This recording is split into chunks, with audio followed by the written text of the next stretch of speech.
What's going on, guys? Kazakov here. In today's video I want to answer the question, can you turn fat into muscle? So this is a very common question coming from people who are just getting into fitness and into training and nutrition, and they always say, I want to basically turn the fat into muscle. So in today's video I want to basically reveal, is that possible, is it not?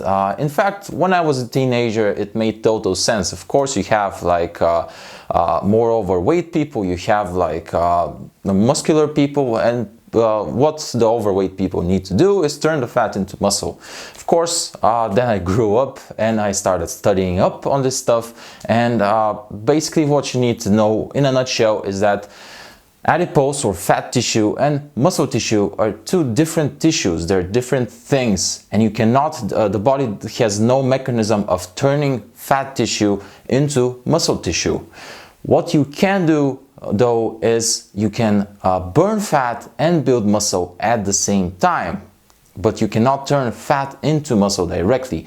A lot of people think you can't burn fat and build muscle at the same time. In fact, the studies show that you can do it, but it is a feasible strategy in a couple of scenarios. It's a feasible strategy for obese individuals or very overweight individuals. It's a good strategy for newbies to resistance training, people who haven't trained with comparatively heavier loads. It's a feasible strategy for detrained athletes, so for people who did train with resistance training, did do resistance training, but then for some reason had a layoff and are now coming back to training. And it's feasible for people who are on PEDs or performance enhancing drugs like steroids.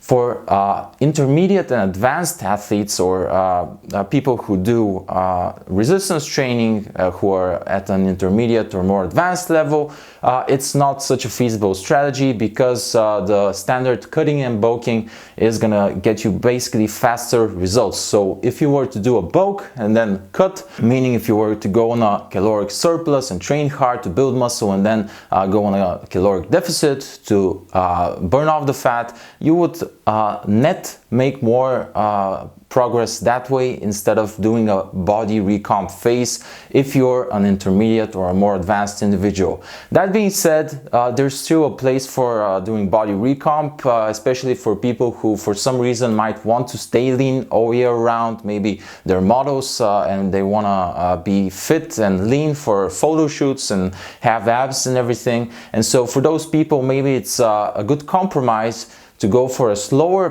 pace of progress and build a bit less muscle. So it's basically a cost-benefit thing where you have to decide, do you want faster progress but need to do like bulking and cutting, or do you want to do a body recomp phase and have a bit slower progress but be lean year round, which is pretty cool. So those are your choices. You need to make that for yourself. And of course, if you are a newbie, like I'm guessing most of the people watching this video, then you can burn fat and build muscle at the same time, and it's a feasible strategy for like the first 6-8 months. So enjoy those newbie gains. Thanks so much for watching this video. If you're interested in getting a step-by-step guide on how to burn off the fat and develop a leaner, more athletic physique, then you can check out the link that I've placed either above or below the video.